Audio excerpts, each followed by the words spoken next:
मतलब जो तुम्हारी वेव फ्रंट में है ना, जो वेव चल रही थी तुम्हारी वेव ऑप्टिक, उसी में क्या टॉपिक है तुम्हारा, व्यतिकरण। व्यतिकरण को बोलते हैं इंटरफेरेंस, ठीक है। अब इंटरफेरेंस इंग्लिश में बोलते हैं, वैसे इसको व्यतिकरण हिंदी में।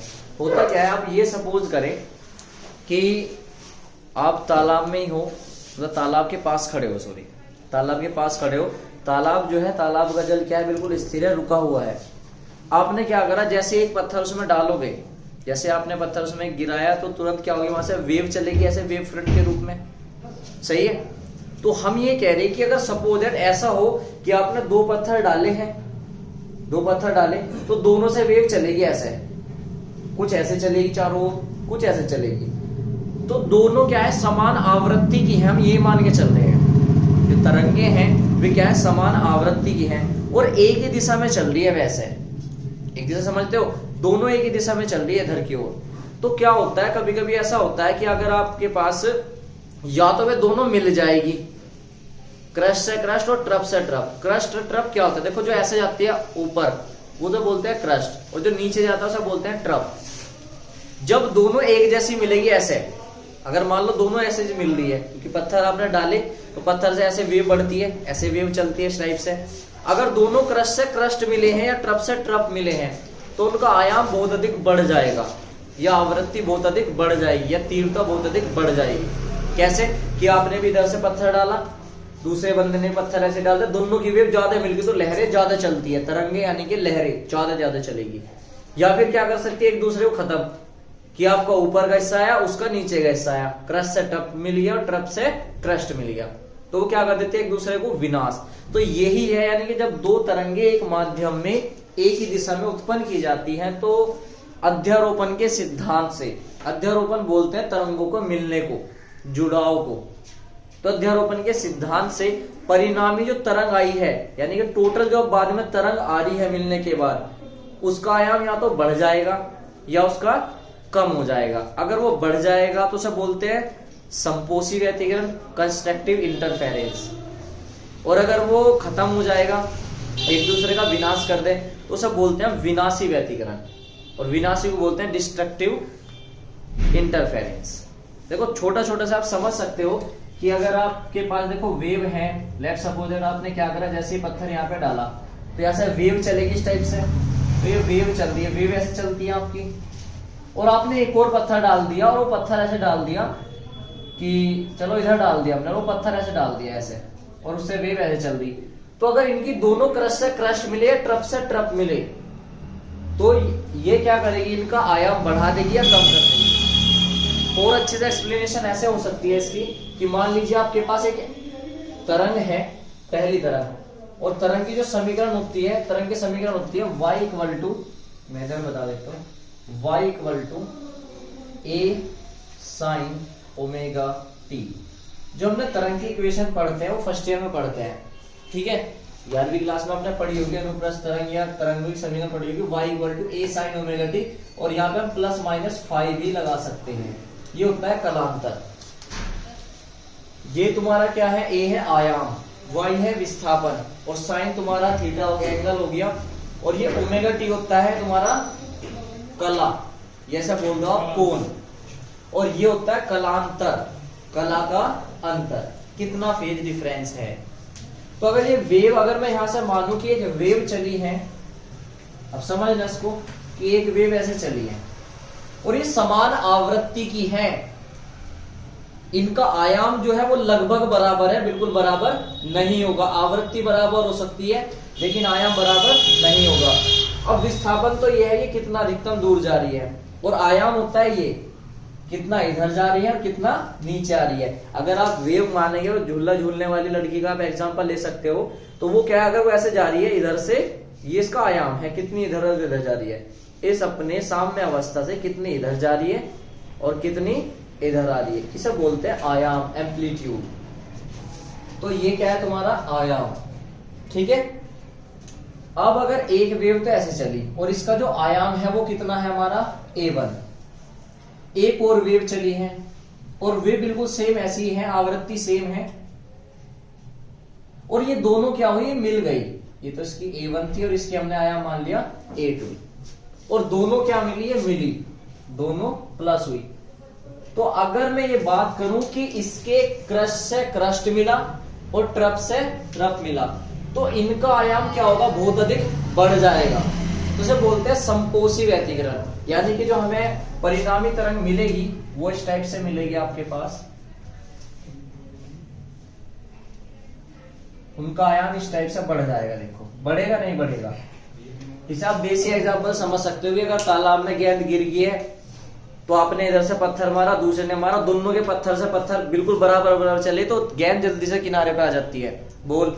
और जबकि ऐसा भी होता है कि आपने इधर से मारा, उसने उधर से मारा, जितनी आगे गई थी उतनी वो खत्म होगी। नहीं यार ये क्या किया आपने, होता है ना ऐसा।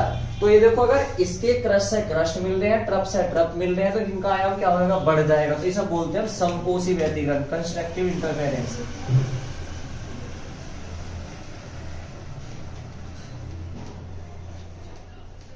ठीक है, ये संपोषी व्यतिकरण है। अंधेरा हो गया इसमें नहीं।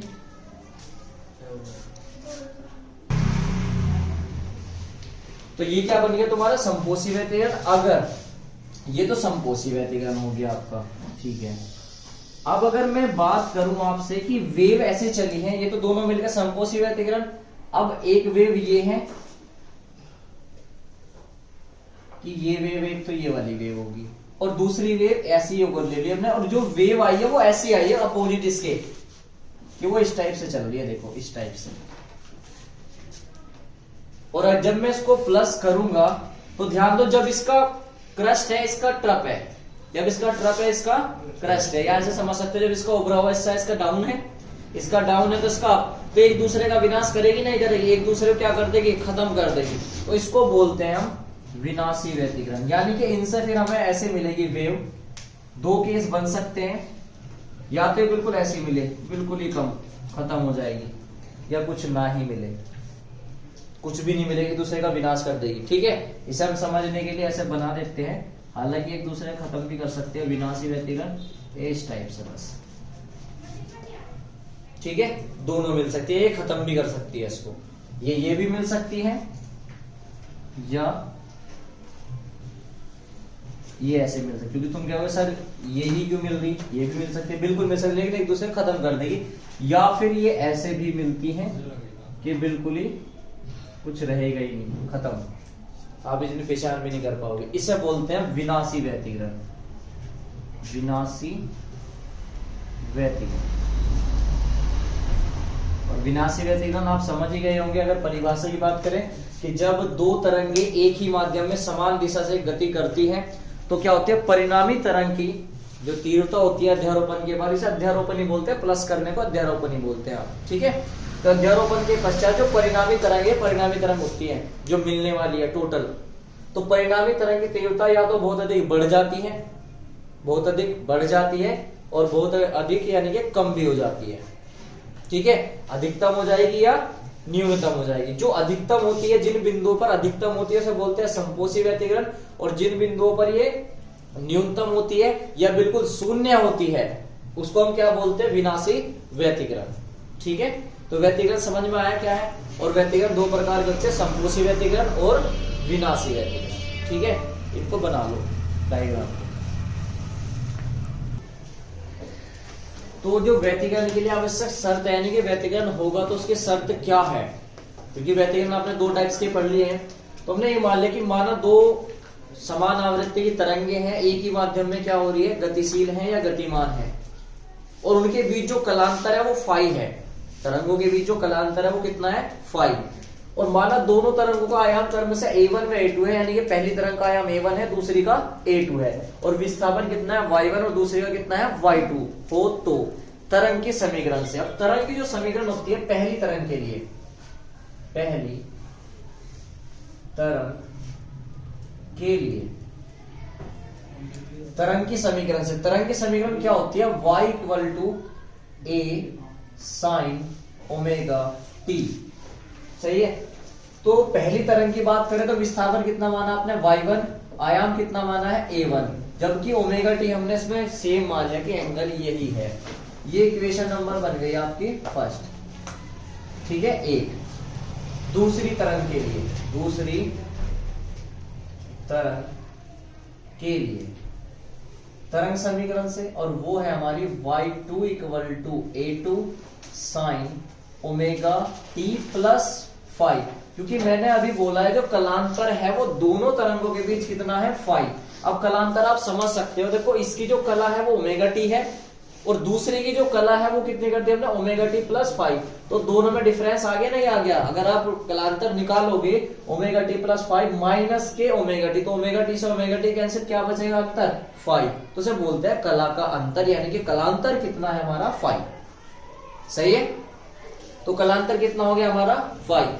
अब अध्यारोपण के सिद्धांत से, क्योंकि व्यतिकरण कब होता है, अध्यारोपण के सिद्धांत से। अध्यारोपण का सिद्धांत क्या कह रहा है, अध्यारोपण के सिद्धांत से। तो जो अध्यारोपण का सिद्धांत है वो आपसे कहता है कि y इक्वल टू होता है y1 plus y2 plus y3 plus and so. ये y यानी कि अध्यारोपण का सिद्धांत है जो हम फर्स्ट ईयर में पढ़ते हैं, यानी कि दोनों तरंगों को जोड़ दो आप। तो यहाँ पे हम वैल्यू रखते हैं कि जो आपके पास y है, y तो एज इट इज, y1 की वैल्यू है आपके पास a1 sine omega t plus y2 की वैल्यू कितनी है, a2 sine omega t plus के 5। यहां तक क्लियर, ये y थी हमारे पास नहीं है। फोकस यही रखना, कैलकुलेशन बढ़िया चलेगी, ठीक है।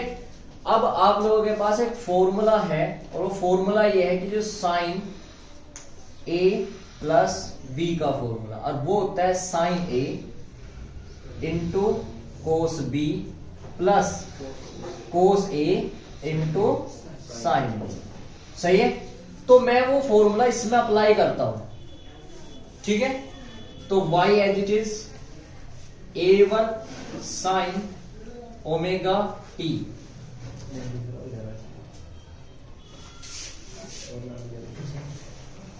Plus a2। अब a2 तो आपके पास एज इट इज, और जो मैं यहाँ पे फॉर्मूला खोल लूंगा साइन a प्लस b का, इसी के अकॉर्डिंग। तो a क्या है आपके पास, ओमेगा टी, और b क्या है हमारा 5।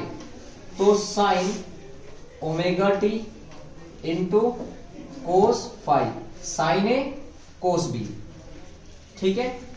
फिर प्लस कोस ए, कोस ए, ए कितना हमारे पास ओमेगा टी, और इंटू में साइन बी यानी कि 5, ठीक है। इसके अकॉर्डिंग हमारे पास ये चल गया। यहां तक बताओ क्लियर है क्या। अब हम क्या करते हैं, इसके अंदर मल्टीप्लाई करते हैं a2 की। अब a2 की मल्टीप्लाई कर रहे, स्पेस हमारे पास कम है, तो हमने क्या कर दिया, ब्रैकेट यहीं खोल दिया, a2 के अंदर मल्टीप्लाई यहां करी, और प्लस a2 हम यहां ले लिए। बताओ ठीक है क्या, दोनों में a2 की मल्टीप्लाई हो जाएगी, नहीं हो जाएगी, ठीक है। चलिए जी, y इक्वल टू, ये हमारे पास a1 sine omega t plus a2 sine omega t into में कोस 5, फिर प्लस, मैं एज इट इज लिख रहा हूं अभी, ये a2 कोस ओमेगा टी इंटू साइन 5। या आप ऐसे भी करके दिखा सकते हैं, जो जब मल्टीप्लाई हमने यहां करी दी है तो इसे आप ऐसे रहने दें।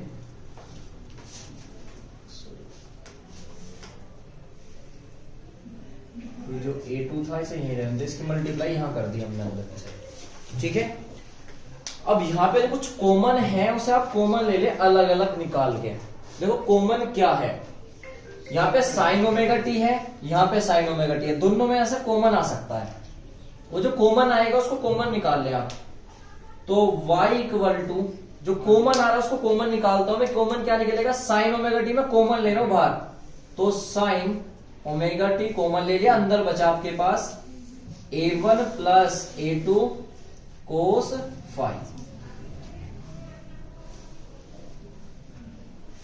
देखो इन दोनों में से हमने कॉमन लिया, इन दोनों डिजिट में से। साइन ओमेगा टी इसमें भी है, साइन ओमेगा टी इसमें से भी है, दोनों में से बाहर लिया, तो अंदर बचे यहाँ पे a1 फिर प्लस a2 और कोस 5, ठीक है। अब आगे यहाँ पे जो बचा कुछ है उसको लिख लीजिए आप। वो क्या बचा आपके पास, a2 कोस ओमेगा टी इंटू में साइन 5। या मैं इसको ऐसे लिख सकता हूं, इसको जो मैं लिख सकता हूं वो ऐसे भी लिख सकता हूं इसको, चलो मान लूंगा बाद में। यहां तक समझ में आती है आपकी बातें। अब पुट करता हूं लेट, ये इक्वेशन आप थर्ड बना के छोड़ दे। अब लेट माना जो a1 a2 cos फाई है, a1 a2 सॉरी प्लस था यहां पे, a2 cos फाई है, उसको मैंने पुट कर लिया a cos थीटा। फिर से समझे, जो ये है ये मैंने मान लिया, माना late a1 plus a2 cos phi, क्या मान लिया मैंने, a cos थीटा। और इक्वेशन आप बना दीजिए इसे, थर्ड तो होगी आपकी 4। यहां तक क्लियर। एंड जो आपके पास ये बचा हुआ है इसको मैंने मान लिया है a2 sin फाई। अभी समझ में आ जाएगा क्यों मान रहे हैं हम, तरंगों की इक्वेशन प्रूफ करेंगे इससे। a2 sin फाई को हमने पुट कर लिया a sin theta, equation number 5। यहां तक क्लियर आती है बातें समझ में? ठीक है, जो हमने माना है ये मान लिया a cos थीटा, और a2 sin फाई को हमने क्या मान लिया, a sin थीटा। देखो इनमें से हमने इन दोनों को माना है, इन दोनों को एक साथ ले लिया, और बाकी इसको हमने ये पुट कर लिया। ठीक है, यहां तक इसकी वैल्यू इनमें रखते हैं। जब इनकी वैल्यू इसमें रखेंगे तो देखेंगे नाउ अब y इक्वल टू ये बनना आपके पास sine omega t, sine omega t, और a1 प्लस a2 का आपने क्या पुट कर लिया, a cos थीटा। तो a, मैं a को तो यहां लिख देता हूं, ठीक है, जो आपने माना है उसको मैं ब्लैक मार्कर से लिख देता हूं। वो क्या माना आपने इसकी जगह, a cos थीटा, तो a को तो शुरू में लिख रहा हूं, a cos थीटा। सही है, ये लाइन हमारी कवर। फिर आपके पास क्या बच रहा है हमारे पास, प्लस a2 sin फाई को आपने क्या माना है, a sin थीटा। क्या मान लिया आपने, a sin theta, a sin theta, और cos ओमेगा टी जो आपके पास था उसे ऐसे लिख दो, cos ओमेगा टी। देखियो ठीक है क्या, यहां तक फिर से समझे। जो आपके पास साइन ओमेगा टी था वो sine omega t as it is है। जो a1 plus a2 cos phi था उसके लिए क्या लिख दिया हमने, a cos थीटा, a को बस शुरू में लिख लिया हमने, a cos थीटा। फिर मल्टीप्लाई में था, इसको हमने मान रखा a2 cos phi omega t, cos omega t into sine phi. a2 into sine phi आपके पास देखो as it is black marker से, जो ये ब्लैक से लिखा हुआ था क्या लिख दिया हमने, cos ओमेगा टी ब्लू से। यहां तक क्लियर। दोनों में कॉमन क्या है, a, दोनों में कॉमन क्या है, a, तो वो a कॉमन ले लें आप। जब a कॉमन आ जाएगा तो आपके पास बचता है y इक्वल टू a, ये बचा sign omega t into cos theta, plus इसमें से भी a कॉमन आ गया, कोस omega t into sine theta. ठीक है, अब थोड़ा सा गौर फरमाओ, और ये फॉर्मूला देखो यही बन रहा है, sign A cos B, cos A sine B, sign A cos B plus cos A sine B. तो ये किसका फॉर्मूला बन गया, साइन ए प्लस बी का। तो इसे फॉर्मूले बना दीजिए, और ये बन जाएगा आपके पास y इक्वल टू ए, ये बन जाएगा sine omega t plus theta. चाहे करके देख लो कि sine A into cos B plus cos A into sine B. ठीक है, तो ये आपके पास फॉर्मूला बन गया। ये बताओ, ये जो समीकरण आई है आपके पास, समीकरण नंबर 6, ये समीकरण क्या इससे मैच कर रही है, समथिंग इसी तरह तो है। देखो कि y equal to a sine omega t plus phi मान लो या थीटा मान लो, तो कलांतर हो गया, ये कला ये कलांतर। साइन तो तुम्हारा एंगल है, और तुम्हारा a क्या हो गया, आयाम, और y क्या हो गया, विस्थापन। तो हम ये लिख सकते हैं जो y है वो परिणामी विस्थापन है, और जो a है वो परिणामी तरंग का आयाम है। तो हमें ये प्रूफ होता है कि ये वेव ही बन के चल रही। इस समीकरण से ये प्रूफ हुआ है कि वे वेव चल रही थी और वेव की इक्वेशन आई है, तो ये वेव ही बन के जा रही है। अभी आगे या तो वो अधिकतम जा रही है या फिर वो न्यूनतम जा रही है। अब वो अधिकतम कब जाएगी, न्यूनतम कब जाएगी, वो हम इधर कराते हैं। ठीक है, देखो तो ये हमारा यहां तक प्रूफ हो गया। अब अगर हमें आयाम निकालना होता है, परिणामी तरंग का आयाम, यानी कि a की वैल्यू, परिणामी तरंग का आयाम, तो यहां से हेडिंग चलती है आपकी फर्स्ट पॉइंट, परिणामी तरंग का आयाम, और परिणामी तरंग क्या है हमारे, आयाम है a। तो a की वैल्यू निकालनी है हमें। देखो a की वैल्यू जो निकालेंगे हम, यहां जाओ इक्वेशन ओपन पे, इनमें ही तो a है। तो आप एक काम करें सिंपल, समीकरण नंबर 4 और समीकरण नंबर 5 का वर्ग करके ऐड कर दो, स्क्वायर करके ऐड कर दो। हम यहां लिखते हैं समीकरण 4 तथा 5 का वर्ग करके जोड़ने पर, स्क्वायरिंग एंड एडिंग फ्रॉम समीकरण 4 एंड 5। ठीक है, तो समीकरण 4 और 5 का वर्ग करके जोड़ दो। अब देखो वर्ग करेंगे तो दोनों साइड का वर्ग होगा, इसको मैं इधर लिख दूंगा, इसको इधर लिख दूंगा बस। यानी कि जब मैं इधर इस वाले को इधर लिख रहा हूं तो ये बन जाएगा a cos थीटा का होल स्क्वायर, और इधर क्या बनेगा तुम्हारे पास, a1 प्लस a2 cos 5 का होल स्क्वायर। बताओ यहां तक क्लियर? ठीक है, फिर इधर का आप स्क्वायर करोगे, भाई इधर इधर का होगा क्योंकि इधर इधर वाले जुड़ेंगे, इधर इधर वाले जुड़ेंगे।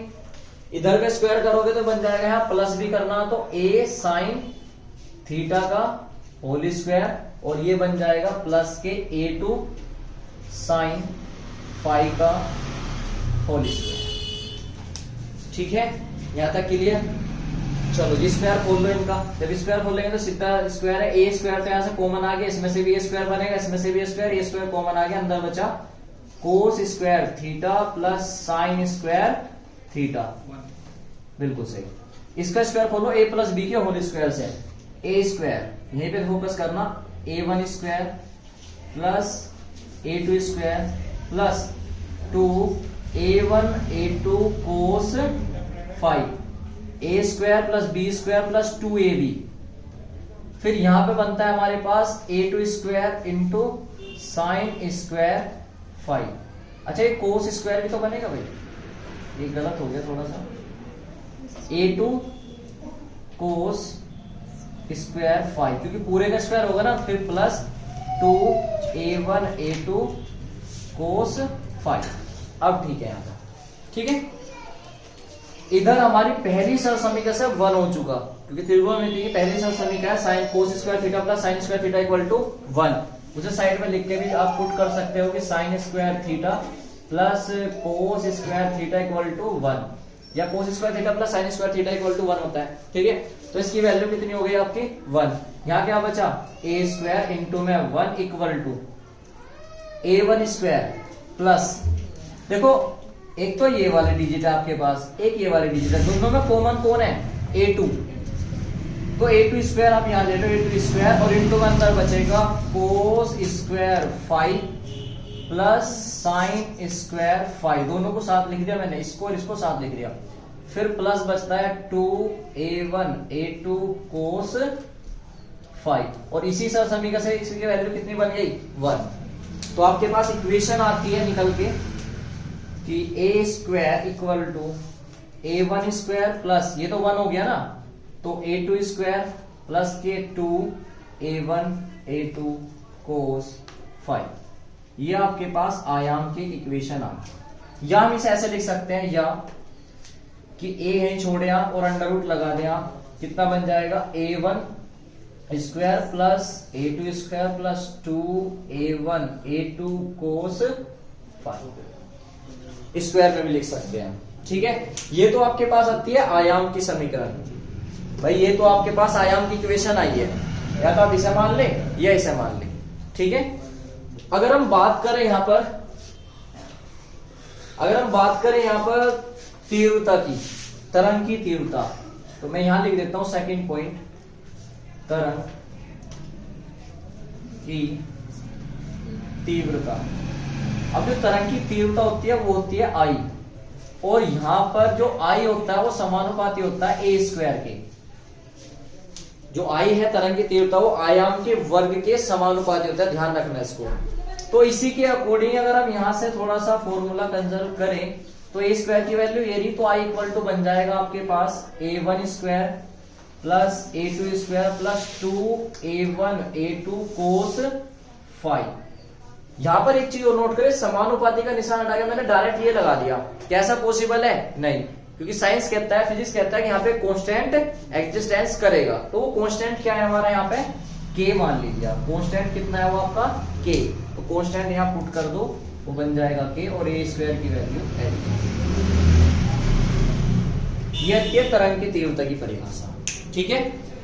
अब अधिकतम तीव्रता और न्यूनतम तीव्रता के लिए क्या कंजर्व चलेगा उसको समझते हैं। यहाँ पे यहाँ तक क्लियर है, यहाँ तक कोई दिक्कत तो नहीं है, बोल लो। चलो तो आगे। अब यहां देखते हैं अधिकतम तीव्रता, या इसे बोल दो आप समपोषी व्यतिकरण, समपोषी व्यतिकरण, या आगे आप पढ़ोगे दीप्त फ्रिंज। तो पढ़ाऊंगा ये अंक परियोग, वो यही लिख रहा हूं मैं। दीप्त, दीप्त को बोलते हैं ब्राइट।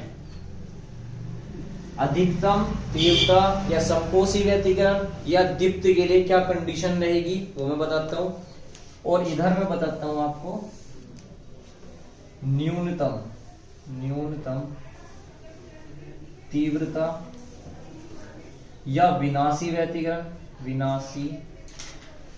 व्यतिकरण, या दीप्त की जगह आ जाएगा अदीप्त। ये दो टॉपिक है, नाम चेंज होके आ जाएंगे बस आपके, ठीक है। तो देखो जो अधिकतम तीव्रता हो या समपोषी तीव्रता या व्यतिकरण होता है वो क्या होता है, जो अधिकतम के लिए आपके पास जो ए का फॉर्मूला होता है वो होता है आपके पास ए इक्वल टू होता है A1 प्लस A2। अब ध्यान देना यार, आयाम जुड़ गए थे वहां पे, जुड़ के अधिकतम तीव्रता आई थी, तो आयाम तो होता है A1 प्लस A2, जबकि जो तीव्रता होती है वो होती है हमारे पास I equal to A1 plus A2 का होल स्क्वायर। ठीक है, आप यहाँ देख सकते हो इसका स्क्वायर होता है। जब A की वैल्यू ये है तो I क्या आएगा तुम्हारा A1 प्लस A2 का होल स्क्वायर। और अधिकतम की बात कर रहे तो हम यहाँ ये भी लिख देते हैं कि I मैक्सिमम अधिकतम के लिए। अगर हम उधर की बात करें न्यूनतम तीव्रता के लिए, तो न्यूनतम तीव्रता के लिए होता है A equal to A1 minus A2, ठीक है। या अगर हम I मिनिमम की बात करें, I मिनिमम, तो I मिनिमम होता है A1 माइनस A2 का होल स्क्वायर, ठीक है। और इनकी हेल्थ, ये जो फॉर्मूले बनाने हैं ना, आपको यहां पे फोकस करना, ये जो फॉर्मूले बनाने हैं वो इस डेरिवेशन से बनाने, यानी कि इस फॉर्मूले से बनाने। तो कैसे बनाओगे वो चेक करना कि कलांतर कितना होना चाहिए, फाई कितना होना चाहिए, ठीक है। ये फॉर्मूला कैसे एग्जिस्टेंस करेगा।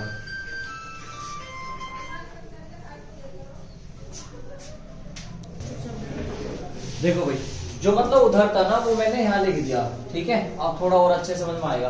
तो अधिकतम तीव्रता समपोषी व्यतिकरण या दीप्त के लिए हमारे पास आयाम ये होता है, तीव्रता क्या होती है I maximum A1 plus A2 का होल स्क्वायर। जबकि जो न्यूनतम तीव्रता होती है वो आयाम क्या होता है हमारे पास A equal to A1 minus A2, and जो तीव्रता होती है यानी कि I मिनिमम वो होती है आपके पास A1 माइनस A2 का होल स्क्वायर। यहां तक क्लियर। अब तुम इस फॉर्मूले में आपको ये सिचुएशन लानी है, यहां पे सुनना, ध्यान देना। मतलब इस फॉर्मूले से, इसकी हेल्प से आपको ये बनाना A1 प्लस A2।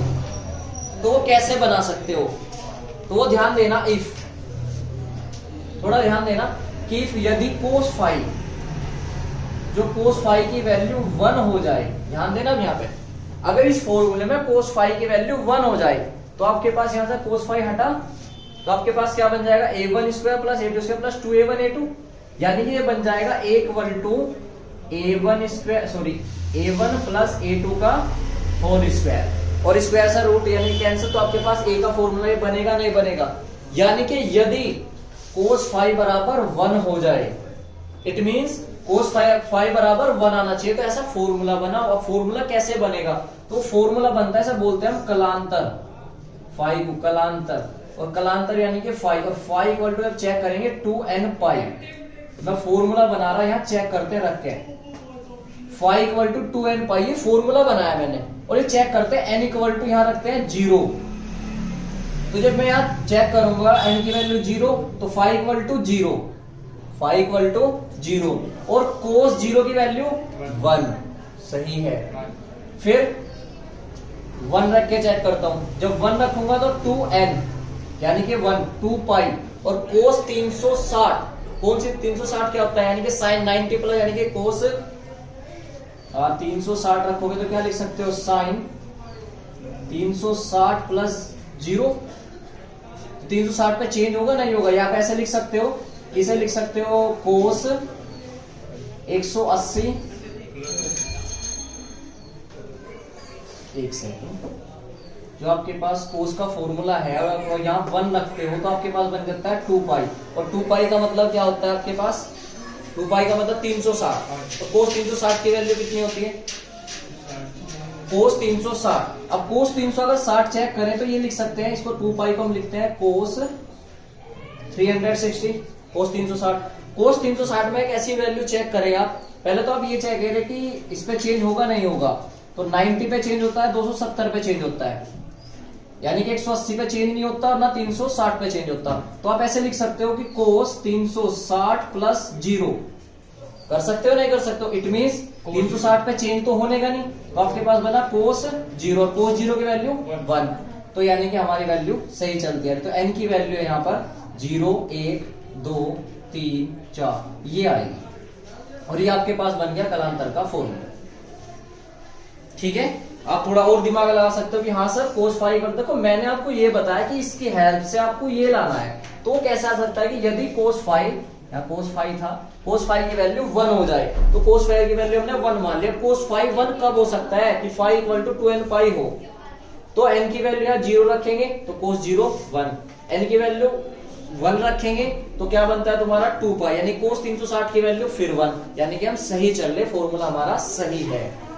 ठीक है, हम इधर चेक करते हैं a1 माइनस a2 कैसे बनेगा, a1 माइनस a2 कैसे बन सकता है इसका होल स्क्वायर वाले में। तो यानी कि अगर इस केस में मैं चलूं, आपके पास ऐसा फॉर्मूला होना चाहिए a1 इक्वल टू a2 कि यदि कोस फाई की वैल्यू -1 हो जाए, तो देखिए सेट हो रहा है नहीं फॉर्मूला।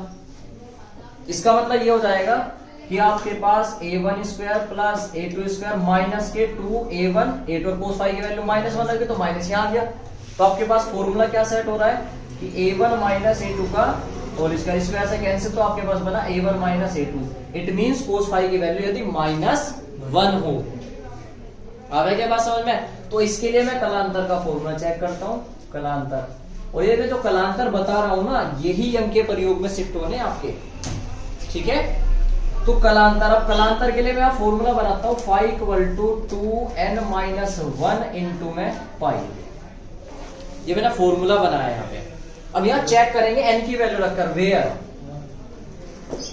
जो n है, n इक्वल टू अगर मैं 0 रखो देखो तो माइनस पाई हो जाएगा, तो 0 तो आपको नहीं रखनी है, यहां रखे आप 1। अब सुनना, अब मैंने 2n की जगह आप 1 रखोगे तो चेक करें 2 इंटू 1 माइनस के 1 इक्वल टू बन जाएगा पाई, 2 एकम 2, 2 में से गया 1 तो पाई, और फाई की वैल्यू पाई, कोस पाई, पाई कितना होता है 180, कोस पाई की वैल्यू -1, यानी ये ठीक चल गया। तो कोस पाई की वैल्यू 180 की वैल्यू -1 होती है, -1 आएगी। दूसरा n इक्वल टू 2 रख के चेक करेंगे तो क्या आएगी तुम्हारी 2 दूनी 4, 4 में से गया 3, 3 पाई, 180 प्लस 180 प्लस 180 घूम जाएगा, फिर से किसकी वैल्यू आ जाएगी -1। फिर आप रखोगे 3, 3 दूनी 6, फिर आप रखोगे 6 में से यानी कि 1 गया 5, फिर 180, फिर 180 घूम के फिर से वैल्यू किसकी आएगी -1, यानी कि हमारे फॉर्मूला सही है। तो हमारा जो बनाया हुआ फॉर्मूला है वो क्या आ गया, सही आ गया। ये तो हो गया कलांतर, वो समझ में आ गया इस फॉर्मूले से कैसे आया ये। अब मैं तुम्हें यहाँ पे एक शॉर्ट ट्रिक बताता हूँ पथांतर की, जो आप पथांतर निकालते हो। देखो पथांतर में एक नोट रखना याद कि पाई के पहले इस पे λ/2 लगा दो, बस पाई के पहले इस पे λ/2 लगा दो आप, और आपके पास पथांतर का फॉर्मूला आ जाएगा। ये चल रहा तुम्हारा अधिकतम तीव्रता है संपोषित व्यतिकरण या दीप्त के लिए, और वो चल रहा अदीप्त या विनाशी या न्यूनतम के लिए, हर जगह λ/2 लगा दो। तो देखो पाई के पहले इस पे, तो यहां मैं लिखता हूं फाई जो बनता है पथांतर वो बोलते हैं डेल्टा x, पथांतर जो होता है, और ये देखो 2n, पाई के पहले इस पे क्या लगाएंगे λ/2, 2 से 2 कैंसिल, तो आपके पास डेल्टा x बन गया n लैम्डा। ठीक है, और लैम्डा क्या है हमारा वेवलेंथ। ऐसे इधर शिफ्ट करता हूं। अगर आप लेंथ जाओगे तो बहुत दूर जाओगे, तो मैंने शॉर्ट ट्रिक बता रहा हूं आपको। दूसरा इसका भी पथांतर ऐसे ही करना है।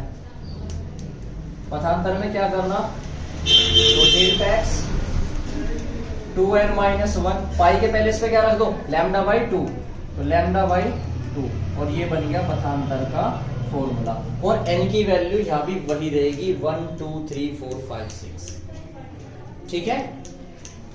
अब इसके बाद जो भी अगला क्लास होगी उसमें हम यंग का प्रयोग कराएंगे आपको, यानी कि कलांतर वगैरह के बारे में बताएंगे, कला संबंध स्रोत के बारे में बताएंगे। लेकिन उससे पहले तुम्हें ये सब कुछ आना चाहिए आज का, तभी वो समझ में आएगा। यंग का प्रयोग तब समझ में आएगा जब आप पे ये सब चीजें आएगी, कैसे कैसे आई है। अगर नहीं समझ में आया दोबारा देख लेना ऐसे।